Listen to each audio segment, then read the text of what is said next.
SiriusXM keeps truck drivers informed and entertained with coast-to-coast coverage across the U.S. and Canada. Listen to what you love from anywhere on the road with 24/7 ad-free music plus sports, news, talk, and comedy. Hear your favorites on every haul for just $6.06 a month. Sign up at SiriusXMFleet.com.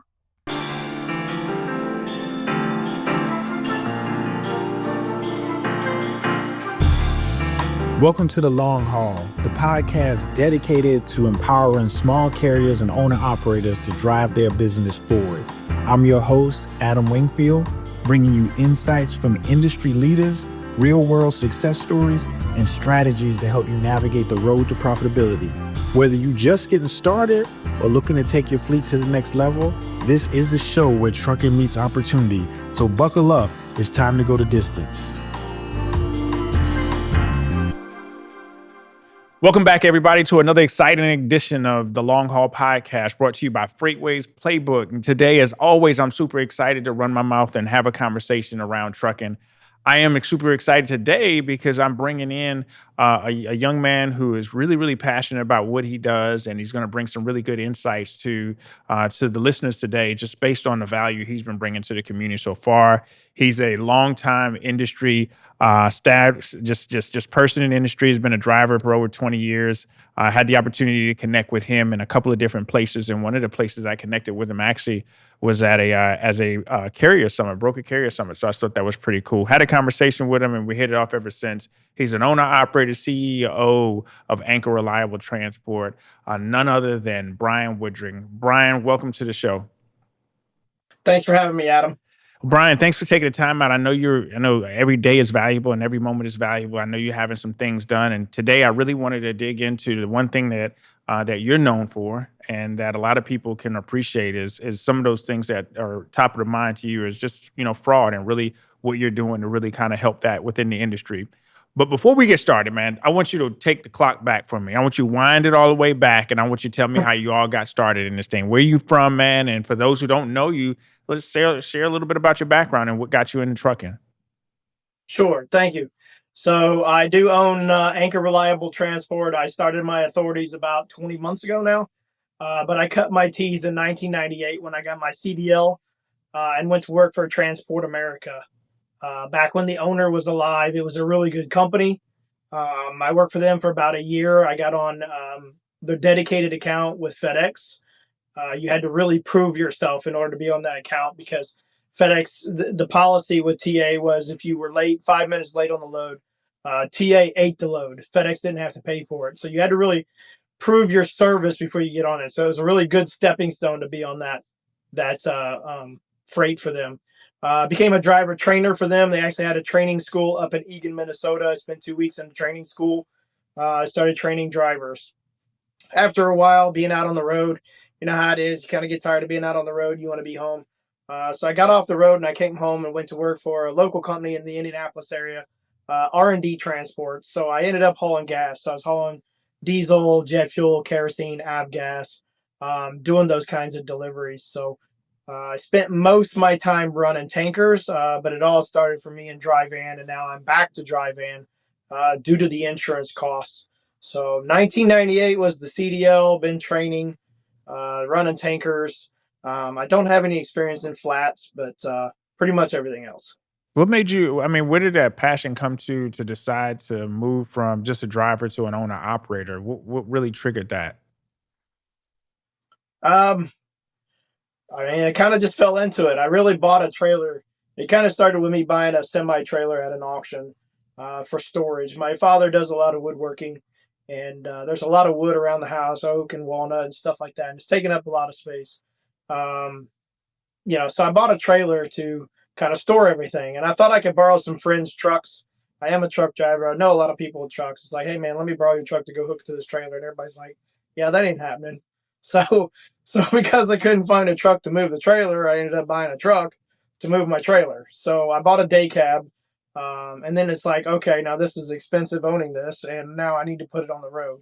So it kind of morphed into from storage to getting into a truck. I was actually working for Martin Transportation Systems at the time, running automotive freight for them. It was a good company, good job. I would love to go back to work for them someday when I can finally get things going for me. But yeah, so it just started from there, and I fell into some really good deals on some equipment and just couldn't resist. When you look at you look at everybody's story and everybody they have an inspiration to get started for one way or the other. I think that's the first time that I've ever heard of an owner operator getting started because they was just trying to move a trailer with woodworking equipment in it. So that's very unique, man. How did you first start to get involved in the conversation around Lowboard for it? Because I'll be honest with you, Brian, that's how I really came across you. Was at the BCS, yeah.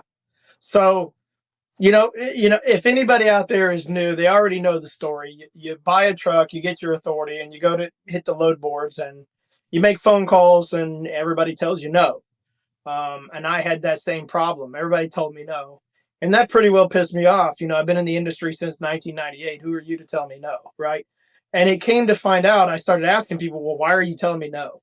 And then they started talking about the reasons, and it's the fraud this and the fraud that, and it's like, okay, what are we doing to stop the fraud? Because the fraud is literally affecting me and my company and my ability to load my truck. So what's everybody doing? We're talking about it, but what are we doing Yeah. about it?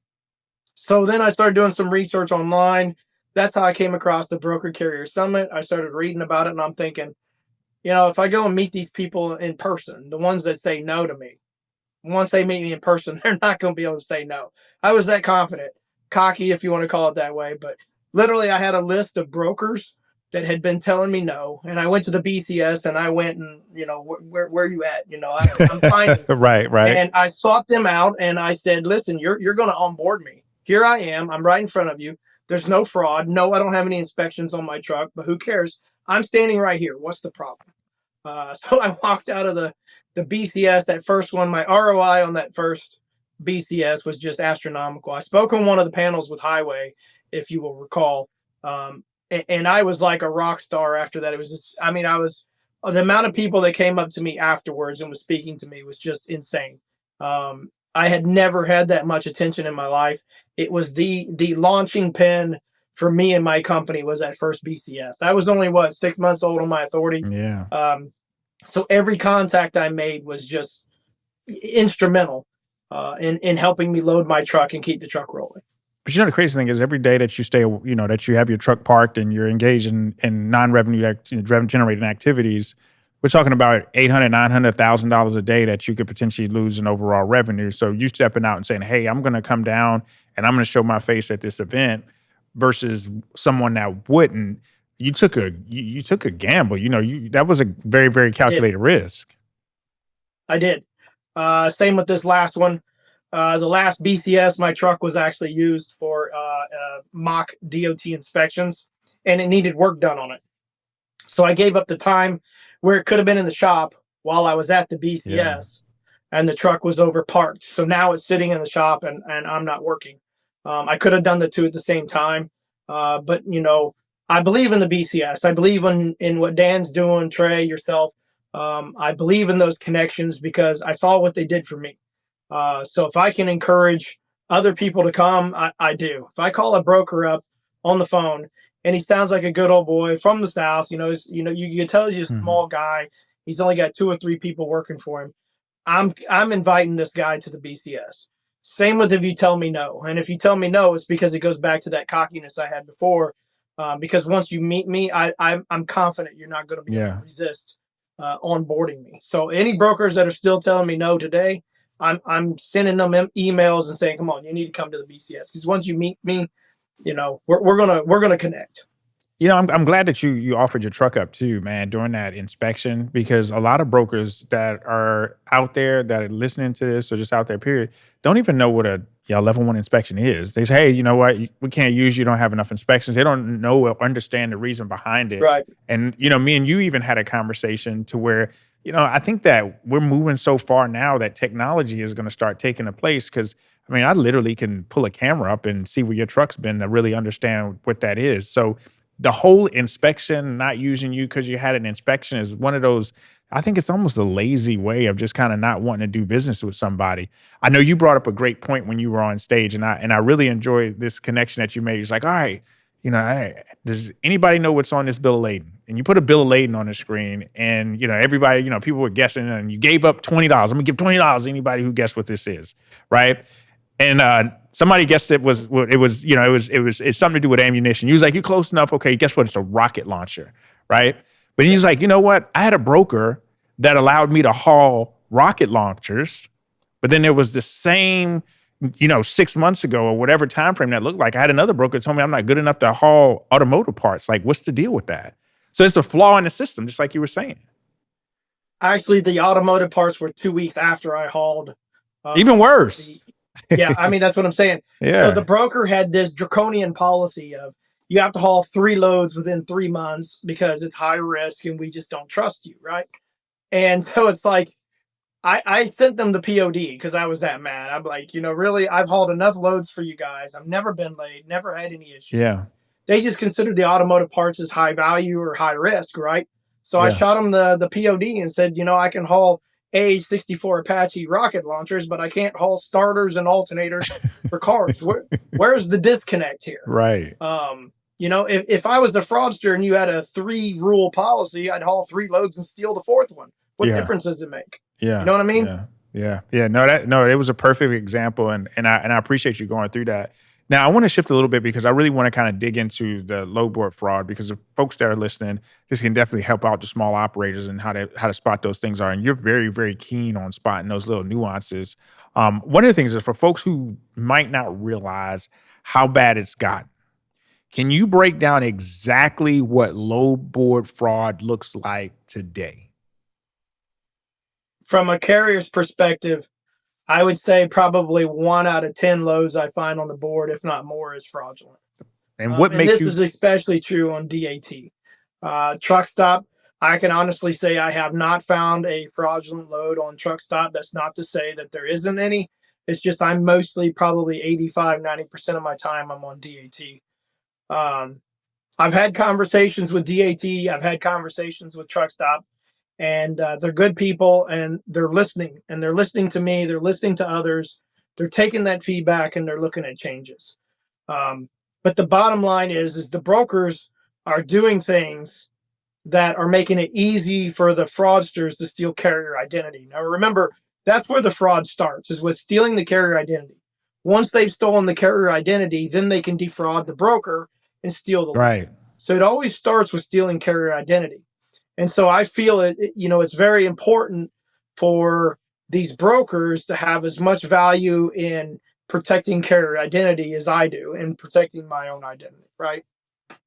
So some of the things that the brokers are doing still today that just baffles me is, and I mentioned this at the BCS, is you wake up in the morning and your inbox is full of, hey, connect with us. We're a broker, connect with us. Here's the link, connect with us. Well, guess what? Once I start trusting that, the fraudsters take advantage of it and do it too. So I wake up in the morning and I got 20 emails in my inbox to connect with these brokers, and 7 of them are fraudulent, right?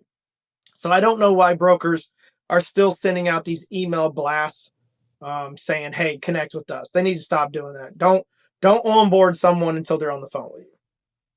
The other thing is the PDF packets. We have Highway, we have My Carrier packets, we have RMIS. Those are the 3 main ones for onboarding. Why are we still using PDFs? Because every fraudster out there is using a PDF. They'll send you a fake PDF. They'll get that carrier to fill it out. And now you've just handed over to that fraudster your entire carrier identity. Yep. Mm-hmm. Yeah, these fraudsters don't have access to Highway. They don't have access to RMIS, My Carrier package. They don't have access to that. So, when I look at the load board and I see all of this, and it goes back to also the brokers being very click happy. I mentioned to you most of the loads that I found, they're all on DAT. So there's a scam where these fraudsters are doing these phishing emails to these brokers saying, you got a bad review on DAT, click here to see it or whatever, log in to see it. And they're unknowingly handing over their login information to the fraudsters. And I made the comment at the BCS that if I was a broker and I had a room full of people, 100 people, I would stand up and say, everybody shut up, listen, and make everybody look at me and say, if you receive an email from DAT and you open it and click on a link, there's the door, you're gone. They would be terminated immediately. Every single email coming in from DAT needs to be screened by your compliance and your safety team, because that's how they're stealing the broker's login in order to put these fake loads on the boards. So when you look at that too, just what are some of the most common scams that you see across the load boards right now? And you could talk about the specific red flags that carriers should look for, but what are some of those scams that you see? So the fraudsters got two things going on, and there's a subcategory underneath the other one. So the first one is they're trying to steal carrier identity, or alternatively, they've already stolen carrier identity and they actually have a load and they want you to move it, and that broker's going to pay them, and then that carrier is just never going to get paid, or they're going to have that carrier cross dock that load somewhere and steal the freight. So they've either stolen carrier identity already, or they're trying to steal carrier identity. Those are the two games that I've seen out here, and it's really common sense. I mean, you look down in the comments section. I sent you a couple screenshots of some fake loads. You look down in the comment section, and it'll say email only. These guys don't speak English. They don't want you on the phone with them, because your red flag, your spidey sense is going to go off, right? So it's email only. And if you look at the email, there's always going to be a mistake, a deliberate mistake in that email that's posted in the comment section. So DAT has AI software that scrubs the comments, and it's looking for a legit email. So as long as they take the .com and put a comma in A there, comment in there, or yeah. maybe instead of the com, it'll be C space OM. If they put a space in there, then the AI system that's scrubbing it doesn't recognize it as an email that someone has tricked. We all do it with phone numbers on different platforms, or you type out your phone number and one or two numbers. You'll type out the word two TWO instead of the number two. Is to get past those scrubs. And so anytime you see an email only, or you see a mistake in an email, major red flag. That's definitely a fraudulent load. You know, the funny thing is too, is when you combine that comma and then you go back up to the rate on the load, like you'll have a load that's paying like $3,000 to go, you know, 400, 500 miles. And then you look down to the bottom and then the email's got a comma in that email where it's email only. Yeah. Like, come on, man. If you're going to post a load like that, you think that that's only going to go by email only? Yeah. So, people talk about the price of the load. I sent you some that are like the lane rate's paying 1,000, the load's posted for 2,500. So when I see a load that's paying way more than the lane rate, it isn't necessarily a red flag for me, because maybe it's a round trip, maybe it's something special, a hazmat load, or maybe they need a lift gate or a pallet Sure. jack, or Sure. maybe it's multi-stop. So the price in and of itself doesn't send up a red flag. It sends up a yellow caution flag. It makes me look a little deeper. But just in and of itself, it's not enough for me to say it's fraudulent. But I will say every fraudulent load that I've seen is typically way above the lane rate. But some of these fraudsters I've seen have gotten really, really clever, and they're posting it for the lane rate. And I interact with them. I'll send them an email, because I'm trying to figure out what their game is. And I'll ask them, you got to haggle with them just like you would a normal broker. And so I haggle with them and say, hey, the low's 3,500. Will you do 36? And they'll shoot me back and say, no, this is firm. They figured out our language. They know our language that we use in the industry. So, in your experience, there are certain load boards that are more susceptible to fraud than others. You know, you mentioned a couple of them just a few minutes ago. What is that keeps those outside of that? Hey, there's an AI scrubber on there, but then you've got the other ones like 123 load boards. You've got obviously you got trucker path. There are other load boards out there. What is the difference? What keeps those load boards from being susceptible to that same fraud as well? I would say DAT is the number one load board, that we have out there. It's the most popular. It's got the most loads. It's the ones everybody's using. I had 123. I've had Doft. I've had some other load boards. I wasn't happy with them, so I've narrowed it down to Truckstop and DAT. But was there fraud there though? Did you notice that fraud on those smaller? I never ran into it on those boards, but again, I wasn't on those boards like I am on DAT and Truckstop. So I can't speak on that, because I just don't know. But I do know that it's prevalent on DAT, And I do know that I've made contacts with the people in DAT, and changes are coming. They've told me I can't speak about it yet, but I do know Sure. changes are coming. And I do know I made a post on LinkedIn that kind of touched the nerve with both DAT and Truckstop. Um, Touch my nerve I'm too. asking for a button to be inside the load so that I can report that load as fraudulent, or maybe it's already been booked by somebody. That's just another one of my pet peeves. I get on the load board and there's 10 loads. I call on 10 loads and every one of them's taken. It's like, why is it still on the board? So we should be able to have a button that we can report the load. So I do know one of the two. I'm not going to mention which one. As I already talked about, they are absolutely going to put a button in. It's coming. It's down the road. It's not going to be like what I want. It's just going to be for fraud, reporting fraud at this time. Um, so, they're listening and they're trying to make changes, and they're figuring out ways to help fight this fraud. And I got to give both DAT credit for that. You DAT and Truckstop. And I think too, man, sure you give them credit, but I got to give credit to you too, because, instead of just, hammering out that there's a problem, you're also, being an advocate for a solution. It's like, if you got a problem with something, there's only one way to be a supportive piece. It's like, hey, let me give you a solution, an alternative solution. And I think just the Yeah. conversation that I had with you is like, hey, you know what, at the end of the day, both those companies got some good people working there. You just have to Yeah. let's open up the conversation and just have a conversation like people, and not just take it from a, hey, I'm just going to talk down on these folks and just badmouth them. Let's provide them a solution that makes sense, and they'll listen. Yeah. So they weren't in the beginning. I had to kind of force it, kind of force their hand. I think the last LinkedIn post I had like 90 some thousand impressions, 95,000 impressions, and it caused them to reach out. But it was a very productive conversation. Truckstop reached out to me specifically, had a conversation with me, and I said, "Listen, this shouldn't just be me. We need to bring in some others." So I look through the post and I look and see who had the most valuable insight Yeah, and yeah. information or whatever. And I told him we need to bring this broker in and this broker in. So I bought two brokers in on that conversation. So it was me, two brokers, and the truck stop team that was on the phone call. Nate over there, Nate. Yeah, I love Nate. We Nate's a had a great guy. really good conversation. And I'm glad that took place that way, because you're passionate, Brian. We know you're passionate. You got a great voice, and you also know what's going on. But it's really important to provide solutions. Like I said, don't just sit here and have a problem for every solution. Have a solution to the problems, and that's what makes the industry better. Yeah. What are some practical steps carriers can take now, specifically small carriers, owner operators? Some practical steps carriers can take now to protect themselves when they're working off of low boards. Well, first of all, the same thing that I said is the brokers are doing to help facilitate the fraud. Yeah. The carriers are doing too. And I know in the beginning it's very hard. Now, when I set up my company because I wanted to be a JB Hunt one day. So I set it up as an LLC.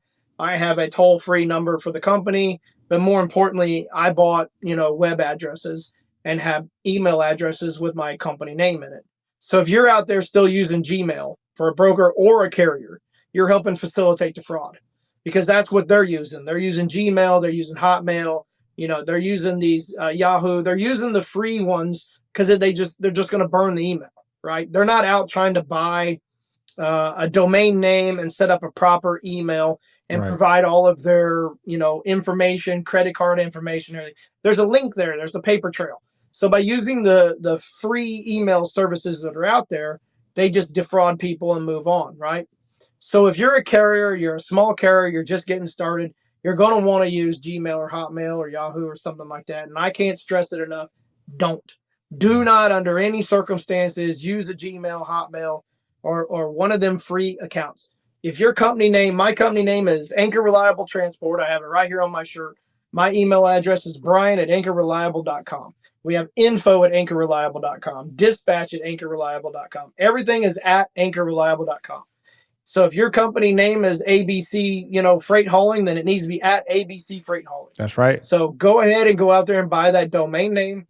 Go ahead and get that set up, because the brokers are going to see you as fraudulent. I'm going to see you as fraudulent. And the fraudsters are going to sit back there and say, yummy, yummy, yummy. Look, they're doing it. We can do it too. That's right. So that would be the first thing that I would say is get your email address set up correctly. I mean, that's important too, just from a company branding standpoint too. You mentioned that most importantly, like you got your logo on the side of your shirt. I mean, that just goes back to just starting a basic business. Those are the things, those are the simple steps that you can take to create that brand impression. Is there a specific way you vet brokers specifically that when you speak Yeah. to an owner operator or a small carrier and say, hey, this is a good idea, this is what I do? Is there a specific way that you vet brokers before you agree to haul a load? What are you looking for?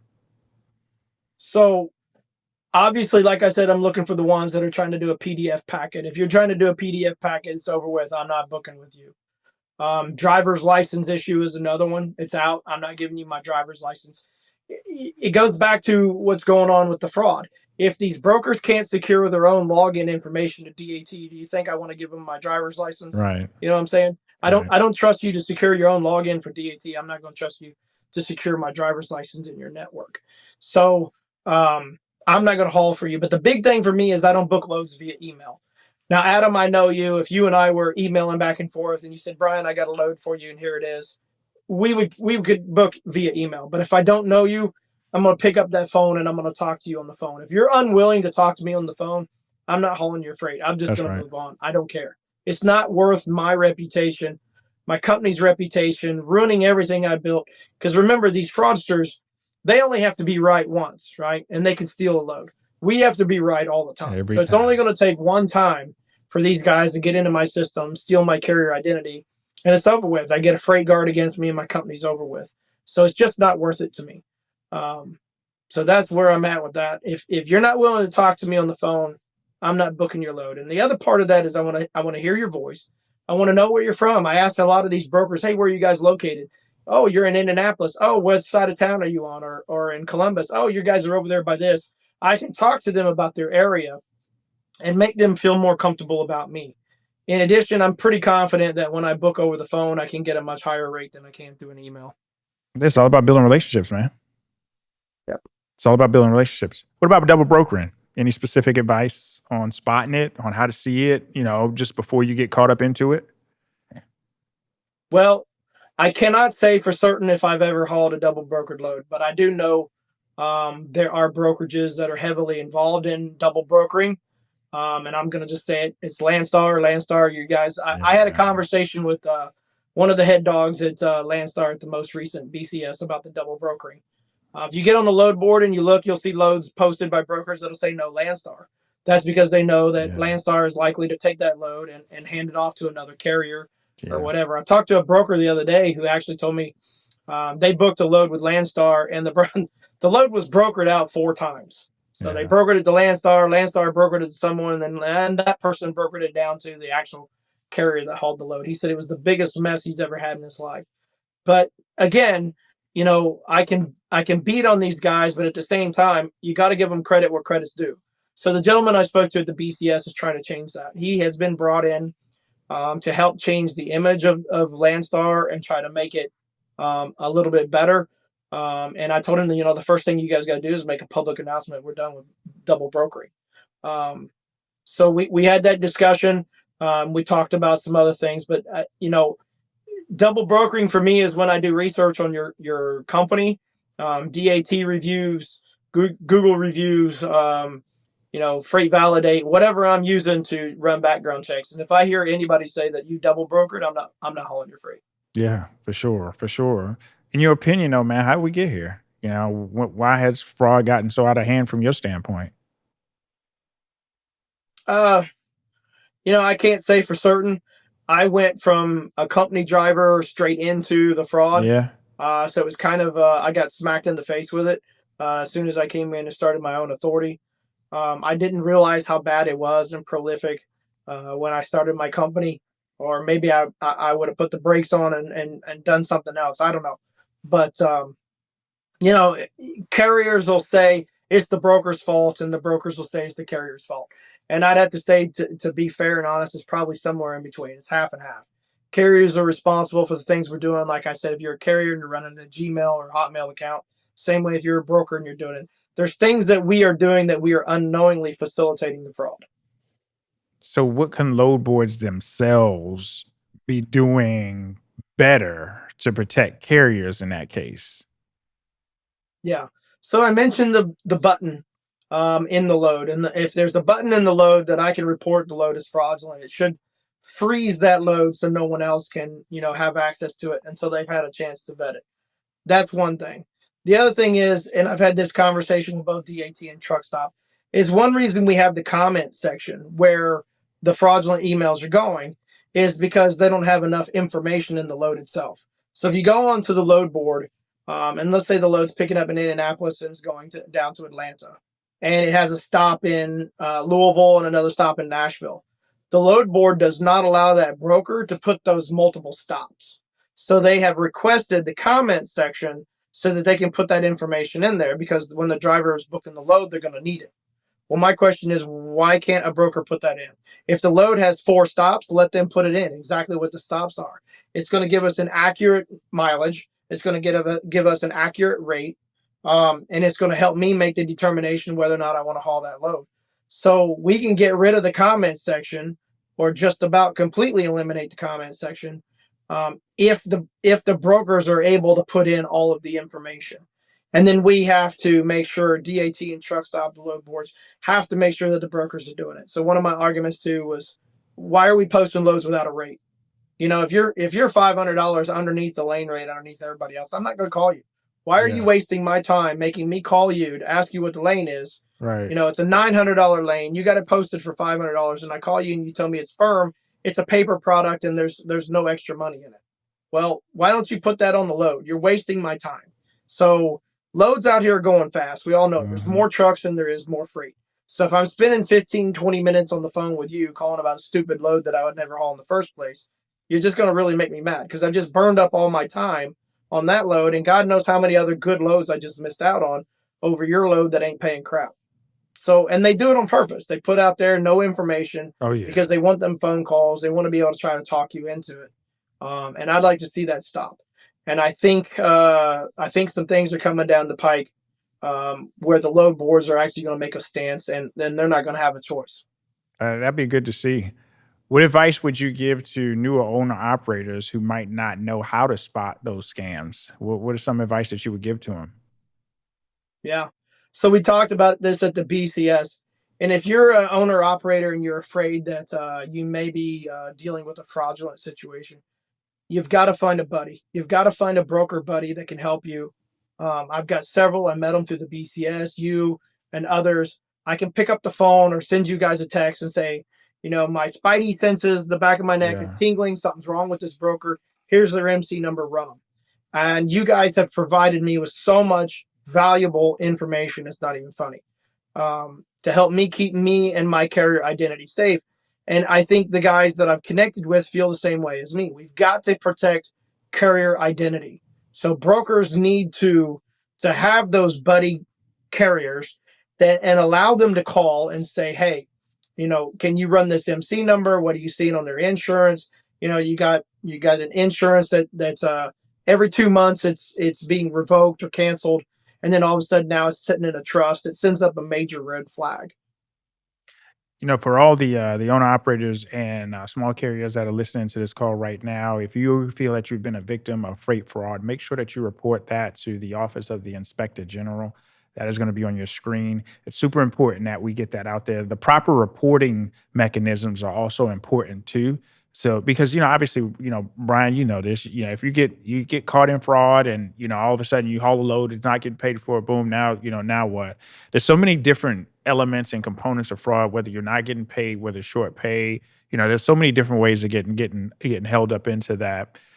Being vocal about this takes a lot of guts, and that's the one thing I commend about you, and that's the reason why you and I have such a great, have a great relationship. What keeps pushing you forward though, and trying to bring this awareness to the issue though? At some point, you got to say, man, I'm tired. Yeah. Yeah, that's happened many times. And we just had this conversation about Amazon. A lot of the loads that I find on DAT that are fraudulent, they're trying to steal Amazon Relay A accounts. relay, yeah. So, you reach out to the fraudster, and the first thing they want you to do is they send you a link to download the Amazon Relay app. And then after you download the Relay app, they want you to hand over your login credentials so that they can, quote unquote, get you approved, through the rock. Well, they can't get you approved through the rock. The whole idea is to steal your carrier information and be able to haul Amazon loads or steal Amazon freight, right? So I've reached out to Amazon time and time and time again, and I can't get anybody. If I got a fraudster emailing me wanting information, um, I need to be alerting them. I need to be talking to them in real time as this is happening in real time. And you send them an email, you tell them, there's a fraud situation going on, and you might get an email 2 or 3 or 4 weeks later. Yeah. It just it frustrates me that I feel like I'm trying to fight the fraud. I'm trying to stop it in real time as it's happening, and I can't get people to play ball. I can't get the brokers to play ball. I can't get the other carriers to play ball.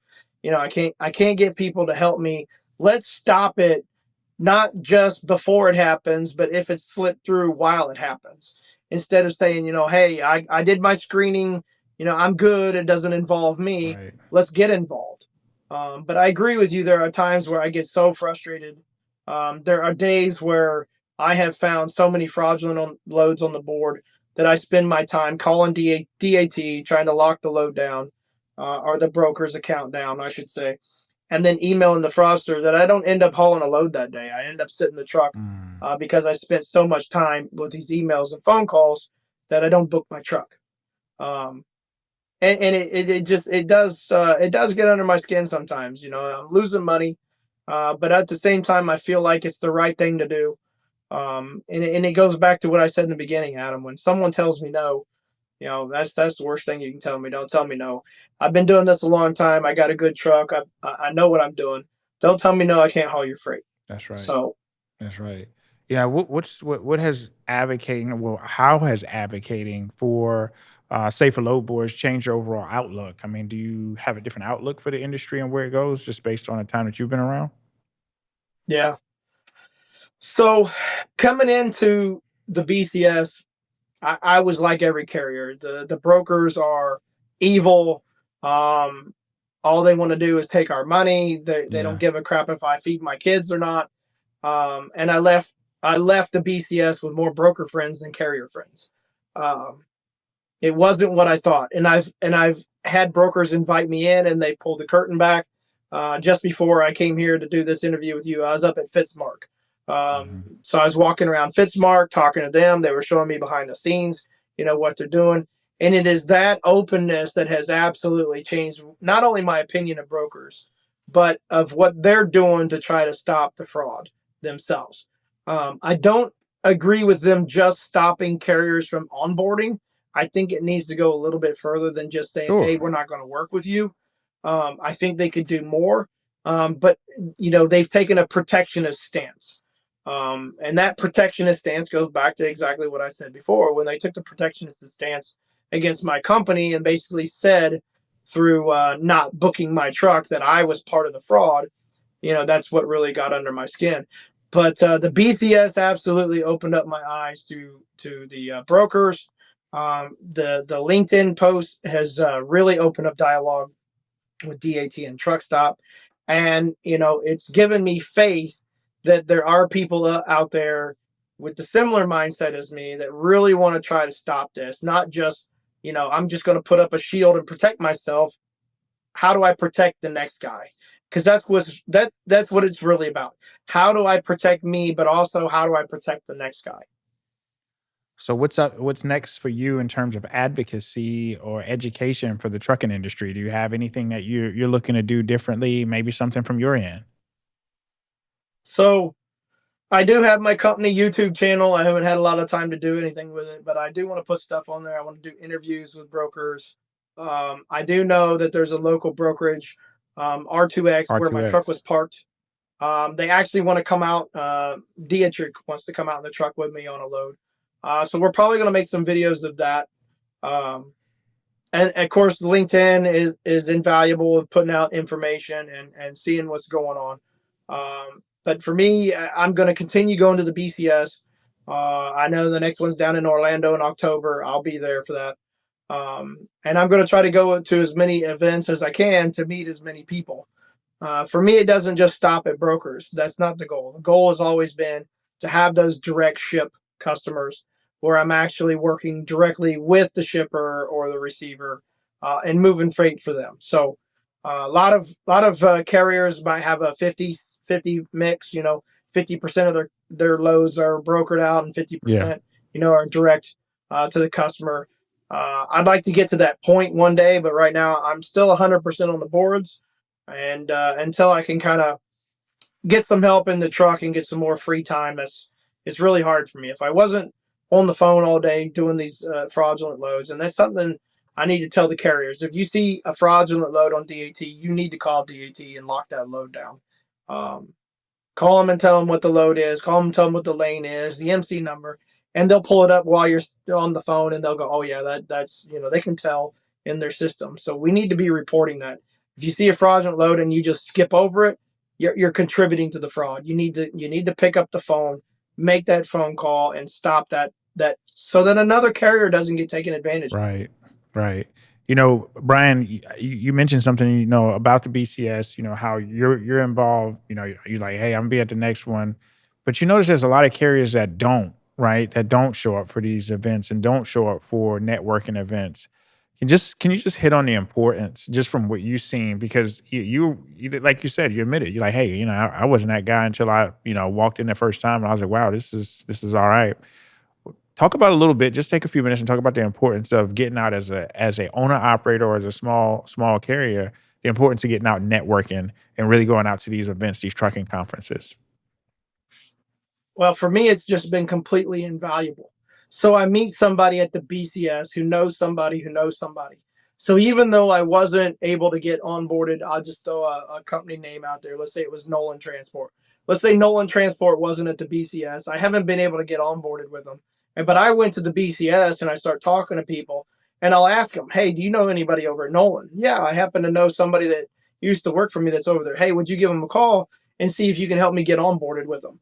That was invaluable to me. I didn't stop at just the broker that was at the Mhm, BCS. I mhm. asked, do you know someone here? And I've done it with you before as well. Hey, do you know someone over here? I was told no, and you already know how I am. I don't like being told no, especially when I know what I do, Yeah, and I'm not part of the fraud. So, do you know someone? Do you know someone who knows someone? So the BCS and these events where you can meet these brokers and you can meet other carriers that have these contacts, and you can make that relationship with that one person that might help you get to that next person, and so forth. It's just invaluable. I have a list of phone numbers in my phone with people's names and what brokers that they're with, what carrier name that they are with it, so that I can just pull them up and send them a text message and say, hey, you either have a load that I want, or do you know someone over here, because I have an issue. And everybody has been awesome if they have the free time helping me out. It's been crazy. I mean, like I said, my opinion of brokers going into the summit versus coming out has just been complete 180. man, glad that you had that experience too. And as we wrap up, I'm gonna ask you a couple other questions just to kind of bring this all together. What was the absolute worst scam that you've ever seen in your time of the aha moments of what's going on these load boards? Um, I wouldn't know what the absolute worst scam is. I would say one of the newest ones that I'm dealing with right now that I'm seeing is these fraudulent brokers will say they have a high value load, a government load. And of course, we all know with a government load, you're going to have to go through more background checks, right? Mhm. So they're going to be asking for your W-9. They're going to be asking for your authorities letter, your NOA, your COI. They're going to be asking for all this information. And by the way, we need the owner's driver's license. We need a utility bill with Yeah. the company address on it. This was their game. This is the most recent email from the fraudsters that I was getting, and they realize that with government loads, there's more criteria that you need to send to be vetted, and so a carrier might be willing to go ahead and give that to them. Yeah.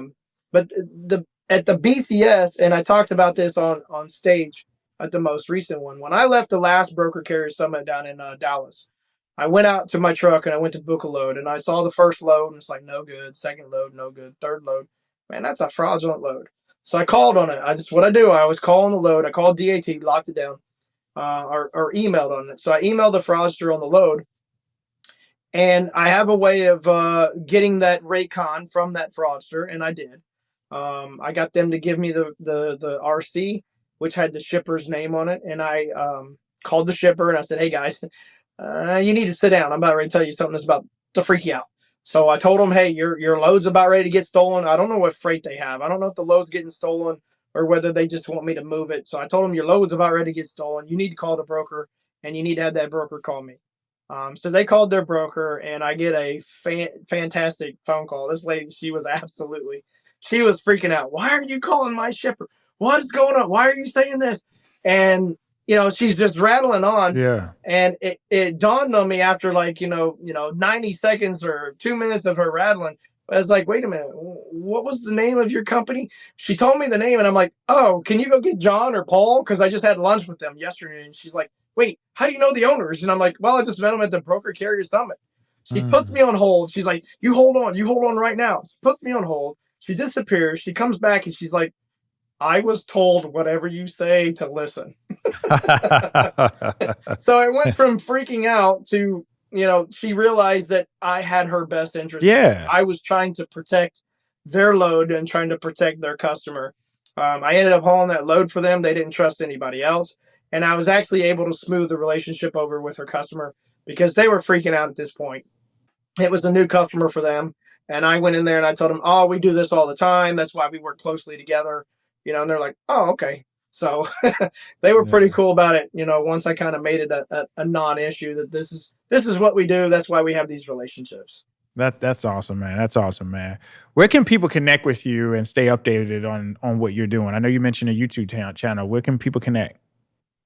So it's YouTube channel is Anchor Reliable Transport. And then you can also reach out to me via email at brian@anchorreliable.com. We have our website. It's just a generic website for now.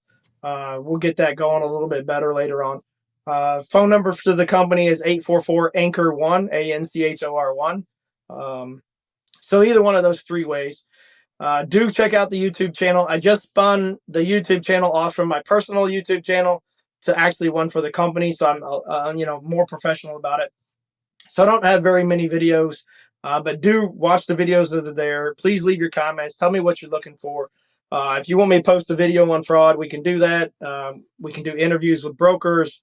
I've put videos up there showing me backing up the truck. I've put videos up there of some work that was done on the truck. I think it was the hub seal. So whatever content that you're looking for, give us a message in the comments and let us know what you're looking for, and we'll see if we can do it. I love it. I love it. Brian, man, it's been awesome and a pleasure, man. I appreciate you joining us today and taking out your time. I know it's been a crazy last couple of days for you between the summit to, getting the truck ready to hit back on the road, but I definitely appreciate that. And just like I said, man, keep up the good fight. You're doing a great job. And your name is ringing bells, man. Keep those bells ringing because it's ringing bells for the right reasons. But my folks that joined us today on this episode, listen, do me one favor before you do anything else. Make sure you like, share, subscribe, send this out to anybody that would be beneficial in hearing this conversation. Brian, the CEO of Woodring, I'm sorry, I said your last name, CEO of Anchor Reliable Transport, took the time out today and to discuss fraud, which is a very, very important discussion, very important topic, and we're looking forward to continue the conversation. So thanks for joining us today, Brian. Thanks for all the users and listeners that have taken the time out to listen to today's episode. I will see you next week and keep it up with the long haul. Take care, everybody.